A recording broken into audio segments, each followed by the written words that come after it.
Hi everyone, welcome back to my channel where we simplify cloud computing and tech tools just for you.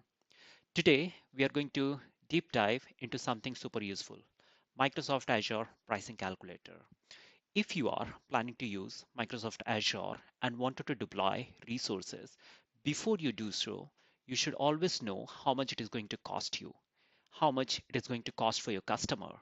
As a professional, customer would be expecting that as well.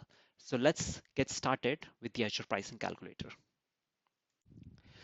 So what is the Azure Pricing Calculator? It's a free web-based tool from Microsoft that helps you estimate the cost of Azure services based on your specific needs, whether you are deploying virtual machines, databases, AI models, or storage solutions. To access it, just go to any search engine such as Google or Bing and type Azure Calculator as you see on my screen. Once you are on the page, you will see a list of Azure resources. Let's say you want to estimate the cost of a virtual machine. Just click on Compute Virtual Machine and it will be added to your calculator. Now comes the fun part, customizing your setup.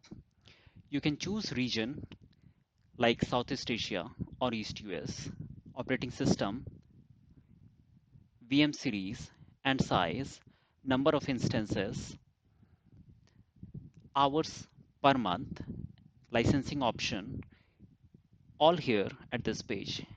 As you adjust the settings, calculator updates the estimated monthly cost in real time. You can add multiple services to compare or build a full solution.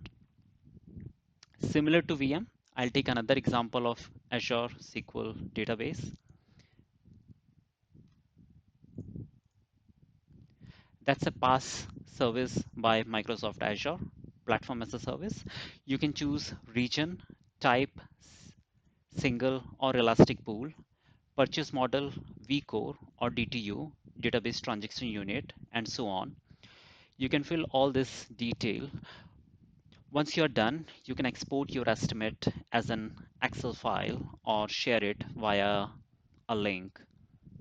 That's super handy for team planning or client proposal, as you can see here with the different option. Few tips to consider while pricing this. Always select the correct region. Pricing varies based on the different region. So I always suggest to select the correct region for your project, for your work. Use the calculator to compare the reserve instances versus pay as you go. Pricing always varies and you can save around 30 to 40% on your pay as you go compared to RI. Don't forget to factor in bandwidth and support cost as well, because a VM can be sending a lot of data and receiving a lot of data. So it is essential to factor bandwidth data as well. And that's a wrap on the Azure Pricing Calculator. If you found this useful, give it a thumbs up, subscribe for more cloud tutorials, and drop a comment if you want to deep dive into specific Azure services. Thanks for watching.